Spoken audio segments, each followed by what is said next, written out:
Hello students, इस video में हम एक्सरसाइज क्वेश्चन करेंगे एनसीईआरटी का यूनिट सॉल्यूशन का। क्वेश्चन नंबर है 1.7। A solution is obtained by mixing 300 gram of 25% solution and 400 gram of 40% solution by mass. Calculate the mass percentage of the resulting solution. यहाँ पर हमने resulting solution की mass percentage निकालनी है। हमारे पास यहाँ दो सॉल्यूशन दिए हुए हैं। 300 ग्राम है, एक तो क्या है 300 ग्राम, दूसरा है 400 ग्राम। जो हमारे पास 300 ग्राम सॉल्यूशन है उसका हमने 25% सॉल्यूशन लेना है और 400 ग्राम का हमें 40% सॉल्यूशन लेना है। तो उसके बाद हम 25% और 40% को हम मिक्स कर देंगे, इन सॉल्यूशन को हम मिक्स कर देंगे। तो जो भी हमारे पास रिजल्टिंग सॉल्यूशन आएगा उसके बाद उसकी हमने मास परसेंटेज निकालनी है। यहाँ पर देखो मास परसेंटेज रिजल्टिंग सॉल्यूशन की निकालनी है, ये नहीं स्पेसिफाई किया कि यहाँ पर सोल्यूट की निकालनी है या फिर सोलवेंट की निकालनी है। तो जो सॉल्यूशन होता है उसमें तो सोल्यूट भी प्रेजेंट होता है और सोलवेंट भी, तो हम जो मास परसेंटेज है वो दोनों की निकाल लेंगे। ठीक है, तो सबसे पहले हम सोल्यूट की निकालेंगे मास परसेंटेज। तो उसके लिए हमें फॉर्मूला भी पता होना चाहिए। ठीक है, तो पहले हम फॉर्मूला लिख लेते हैं यहाँ पर। Mass percentage of solute in resulting solution क्या होगा formula? Mass of solute divide में क्या आएगा? टोटल मास ऑफ सॉल्यूशन का मास, और मल्टीप्लाई में क्या आएगा? 100। ये इसका फॉर्मूला होता है। Mass percentage of solute in resulting solution, ये इसका फॉर्मूला होगा मास ऑफ सोल्यूट डिवाइड में मास ऑफ सॉल्यूशन मल्टीप्लाई 100। तो सबसे पहले हम सोल्यूट का मास निकाल लेते हैं यहाँ पर।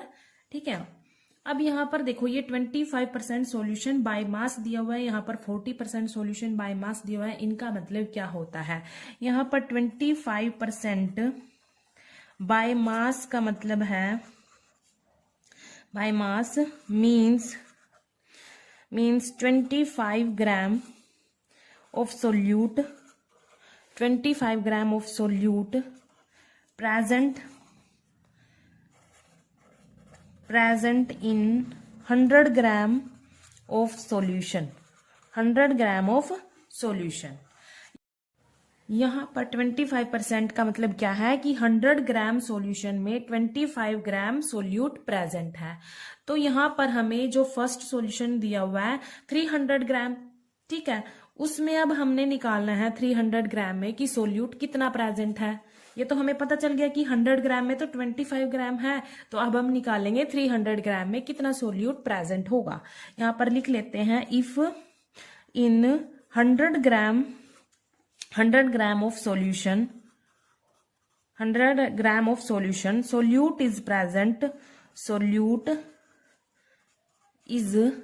present कितना होगा?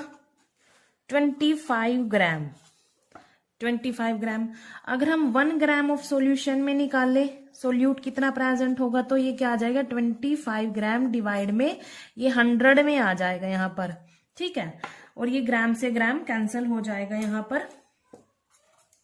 उसके बाद हमने किसमें निकालना है? हमने तो जो 300 ग्राम है उसमें निकालना है। तो 300 ग्राम सॉल्यूशन में कितना सोल्यूट प्रेजेंट होगा? 25 डिवाइड बाय 100 मल्टीप्लाई में आ जाएगा ये 300 ग्राम।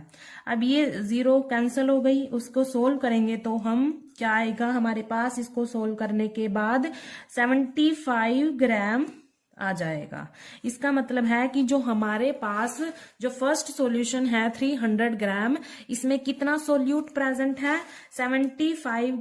75 ग्राम सोल्यूट प्रेजेंट है। ऐसे ही हम जो सेकंड सॉल्यूशन है हमारे पास 400 ग्राम, उसमें भी निकालेंगे कि कितना सोल्यूट प्रेजेंट है। तो सबसे पहले हमें पता होना चाहिए कि 40% बाय मास का मतलब क्या होता है।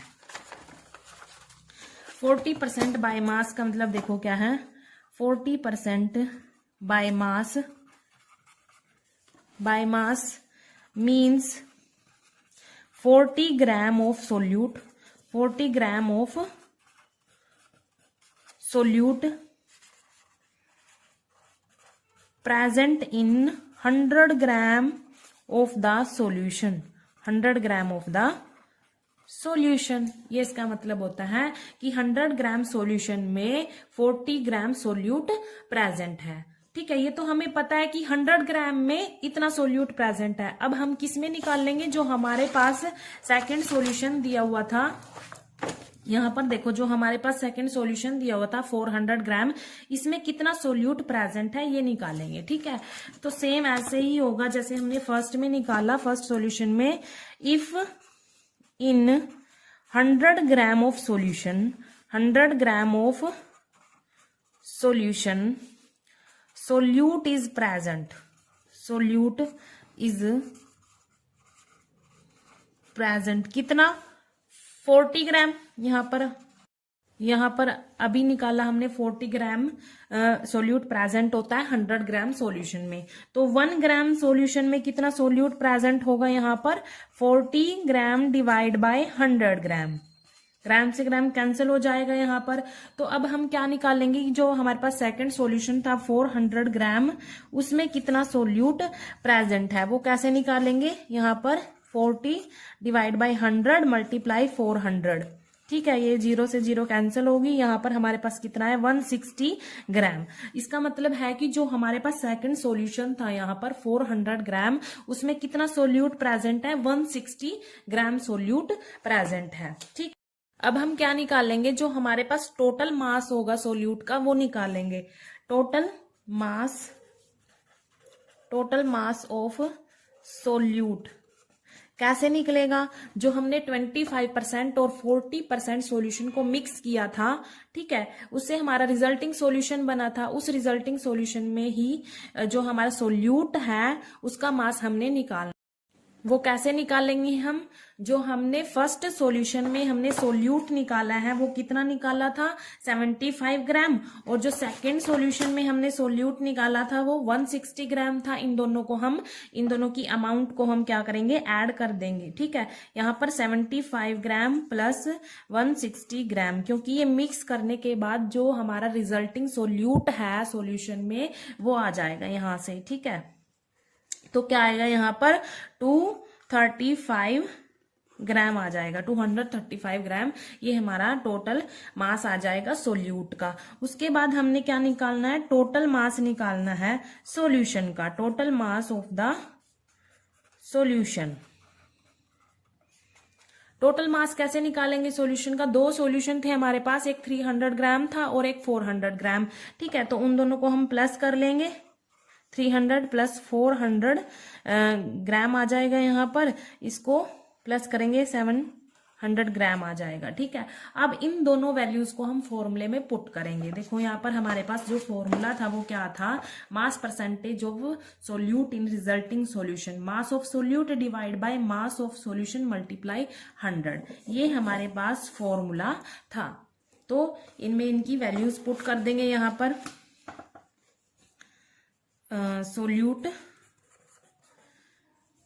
परसेंटेज निकाल रहे हैं ना, सोल्यूट की मास परसेंटेज निकाल रहे हैं हम यहाँ पर, मास परसेंटेज। तो सोल्यूट कितना था 235 और ये टोटल मास 700 ग्राम, ये भी ग्राम में है, और मल्टीप्लाई में 100। फॉर्मूले में यही फॉर्मूला था ना, यहाँ पर total mass of solute divide by total mass of solution multiply 100। ग्राम से ग्राम कैंसिल होगा, यहाँ पे 0 से 0 कैंसिल होगी ये, और इसको हम सोल्व करेंगे तो हमारे पास आएगा 33.57 आ जाएगा यहाँ पर इसको सोल्व करके। मतलब ये इसकी मास परसेंटेज है, किसकी है, सोल्यूट की मास परसेंटेज है रिजल्टिंग सॉल्यूशन में, इन रिजल्टिंग सॉल्यूशन। ठीक है, अगर हमने निकालनी है सोलवेंट की मास परसेंटेज, सोलवेंट की मास परसेंटेज निकालनी है रिजल्टिंग सॉल्यूशन में, तो वो कैसे निकालेंगे, अगर हम लेट करके चले कि ये जो रिजल्टिंग सॉल्यूशन है वो 100% बना है। ठीक है, कितना बना है 100%, तो हम क्या करेंगे, हमें सोल्यूट की तो मास परसेंटेज पता ही है, तो सोलवेंट की कैसे निकाल लेंगे हम, यहाँ पर 100 में से 100% में से इसको माइनस कर देंगे, 33.57 को माइनस करेंगे तो कितना आएगा हमारे पास, इसको माइनस करके 66.43 इसकी मास परसेंटेज आ जाएगी। यहाँ पर सोलवेंट की कितनी मास परसेंटेज आएगी, यहाँ पर 66.43। ये कैसे किया, 100 में से सोल्यूट की मास परसेंटेज माइनस कर दी, क्योंकि सॉल्यूशन में सोल्यूट और सोलवेंट दोनों मिक्स होते हैं। ठीक है।